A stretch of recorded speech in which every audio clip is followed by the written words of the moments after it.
لیکن سر ایک بات ہے، یہ حضور جو بات کرتے ہیں ایلیگوریکل سمبولک، مطلب جو کرائسٹ کے معجزے ہیں، آگے کرائسٹ کے جو معجزے ہیں، کہا جاتا ہے کہ وہ بھی سمبولک تھے، یعنی کہ ٹرو سینس میں وہ نہیں ہوا. اور اس کے بعد کانا دجال کی بات کرتے ہیں کہ وہ بھی ٹرو سینس سے کریکٹر نہیں ہے، وہ سمبولک ہے لیکن لفظی نہیں ہے. جی ٹرو سینس تو نہیں، ٹرو سینس مطلب لٹریٹ میننگ جو ہے اور سمبولک ہے. لفظی ترجمہ جائز نہیں ہے.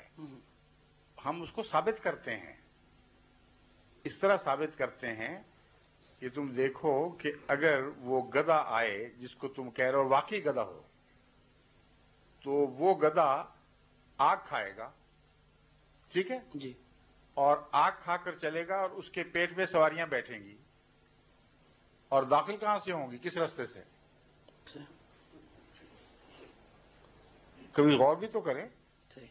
رسول اللہ صلی اللہ علیہ وسلم نے اس کا سمبولک ہونا خود ثابت کر دیا ہے، ان کو نظر نہیں آتا. آپ نے فرمایا اس کے پہلو میں کھڑکیاں ہوں گی، پیٹ کے دونوں طرف، وہاں سے لوگ بیٹھیں گے، اور اندر تو اس نے آگ کھائی ہوگی تو جلیں گے کیوں نہیں. فرمایا اندر آرام دہ بیٹھنے کے انتظام ہوں گے اور روشنیاں بھی جل رہی ہوں گی، اور وہ گدھا اتنا تیز رفتار ہوگا کہ مہینوں کا سفر ایک دن میں یا گھنٹوں میں طے کرے گا. اور فرمایا کہ وہ اس کے اسٹیشن ہوں گے، ہر اسٹیشن پر رکے گا اور کہے گا آ جاؤ جس نے بیٹھنا بیٹھ جائے، میں چلنے لگا ہوں. پھر چل پڑے گا اور پھر اگلے اسٹیشن پہ رکے گا، پھر اگلے اسٹیشن پہ رکے گا اور سواریاں اس میں سفر کریں گی. جب رسول اللہ صلی اللہ علیہ وسلم نے اتنی وضاحت سے پیش گوئی کی تو اس کو لفظی کہنے والا گدھے کے سوا کوئی نہیں ہو سکتا. آنکھوں کے سامنے بات روشن ہو گئی. دنیا میں مذہبی پیشگوئیوں کی تاریخ میں اس سے زیادہ عظیم الشان پیشگوئی آپ کو کہیں دکھائی نہیں دے گی. لفظاً پوری ہوئی ہے، مگر معنی کے طور پر ہر لفظ کے جو معنی ہیں وہ پورے ہو گئے. پھر یہ بھی مولویوں نے نہیں سوچا کہ وہ گدھا جو اس طرح دوڑی پھرتا ہے اسٹیشن بنا بنا کر، ہے تو دجال کا گدھا مگر چڑھتے ہیں اس میں عام لوگ. اور پھر یہ نہیں سوچا کہ وہ سمندر میں بھی چلتا ہے، اور رسول اللہ صلی اللہ علیہ وسلم نے فرمایا کہ جب وہ سمندر میں چلے گا تو اس کا حجم اتنا بڑا ہو جائے گا کہ وہ خوراک کے پہاڑ اٹھا کر سفر کر رہے گا سمندر میں، اور گھٹنوں سے نیچے نہیں ڈوبے گا. اس پر پہاڑوں کے خوراک کے پہاڑ لدے ہوں گے. اور آپ نے فرمایا کہ وہ خوراک کے جو پہاڑ لدے ہوں گے وہ دجال کی طرف سے غریب قوموں کی طرف تحفہ لے کے جائے گا، لیکن صرف ان غریب قوموں کی طرف جو دجال کے سامنے اپنا سر جھکا دیں گے. جو دجال کی بالادستی کو قبول نہیں کریں گے، وہ بھوکے مر جائیں تو ان کو یہ فوڈ ایڈ نہیں دے گا. کبھی آپ نے سنا ہے کہ امریکہ سے واقعتاً ماؤنٹین لوڈز، پہاڑ لدے ہوئے خوراک کے، چلتے رہے ہیں جہازوں پر اور ان غریب ملکوں کی طرف جاتے رہے ہیں جہاں بھوک تھی مگر وہ امریکہ کی بالادستی کو قبول کرتے تھے. ساتھ کے ہمسائے بھوکے مرتے رہے، ان کی انہوں نے کبھی پرواہ نہیں کی. درست ہے یا غلط ہے؟ صحیح. تو ابھی بھی پتہ نہیں کہ وہ گدھا کیا ہے.